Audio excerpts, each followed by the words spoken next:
When you look around Europe, what do you see? Do you recognise the continent you grew up in? Do you ever wonder why our leaders and authorities stand idly by while our countries are decimated by illegal economic migrants? Do you wonder why the mainstream media is silent when it comes to the truth of what's happening? Do you feel like you're going crazy? I have for a long time seen the realities of what's happening in Europe and decided to find out just what the hell is going on.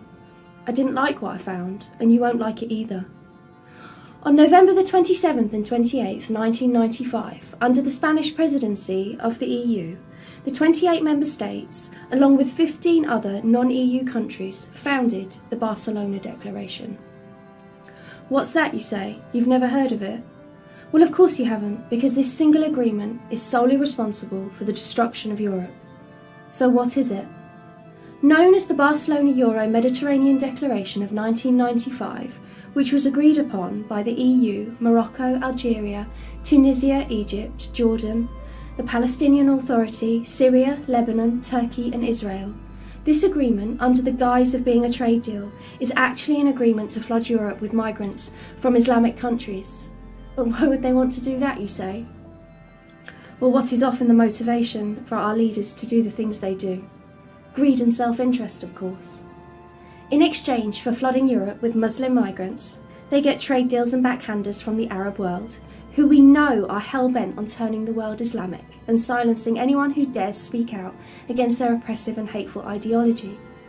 In exchange for these trade deals and financial backhanders, the EU has promised to offer integration into the expanded internal market of the EU and the possibility to obtain free movement of goods, services, money and people, to shut down all speech deemed to be Islamophobic, xenophobic and racist, and allow special privilege to Muslims.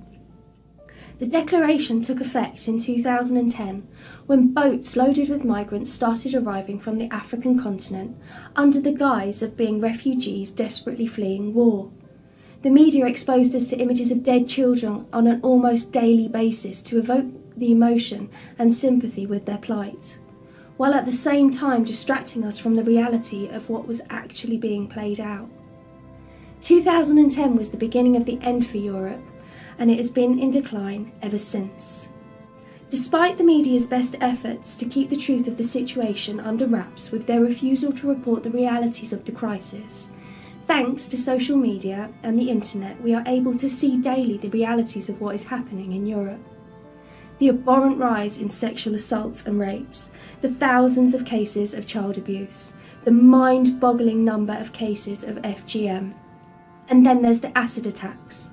It's no coincidence that since 2010, Britain has seen over 1,800 acid attacks, equating to one attack every other day, making us the acid attack capital of the whole world.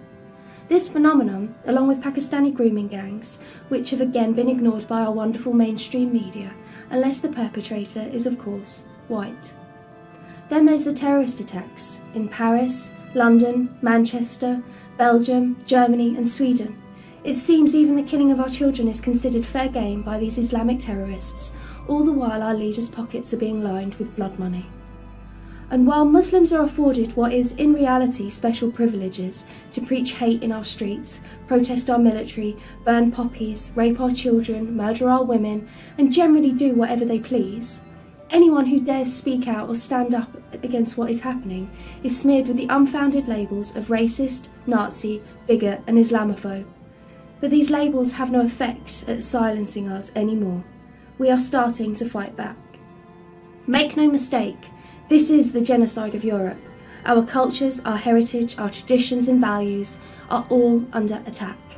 The freedoms that make Europe such an amazing continent are under threat, including women's rights, the protection of children, the rights of the LGBT community that were fought for over many decades and finally secured, are now at risk from the oppressive, hateful and intolerant ideology of Islam.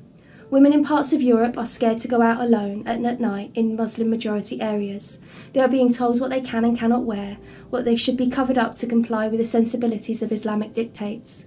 Sharia patrols tell British citizens what they can and cannot do. Our legal system is used against us to protect Muslims, while non-Muslim British people are punished harshly for trivial things perceived as Islamophobic.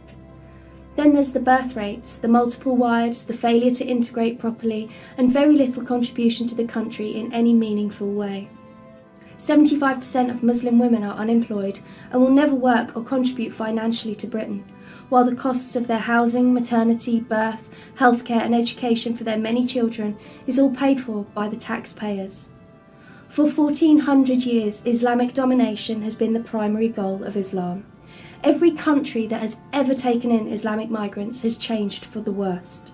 You only have to look at countries like Iran, Afghanistan and Syria to see how conservative Islam changes a country from free and progressive to an oppressive hellhole for anyone except Muslim males.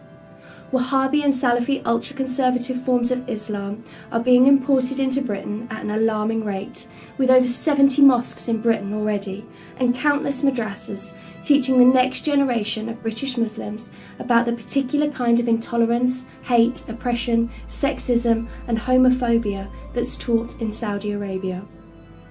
The number of women walking around in the niqab has exploded, and entire towns are now almost completely Muslim. Unless something changes, Britain will be predominantly Islamic within 2 generations. This is the reality of what's happening all across Europe.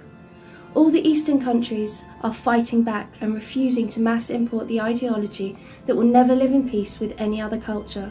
We know it will never peacefully coexist alongside any other culture, because history has shown us this to be the case. We must stop ignoring history and learn from it.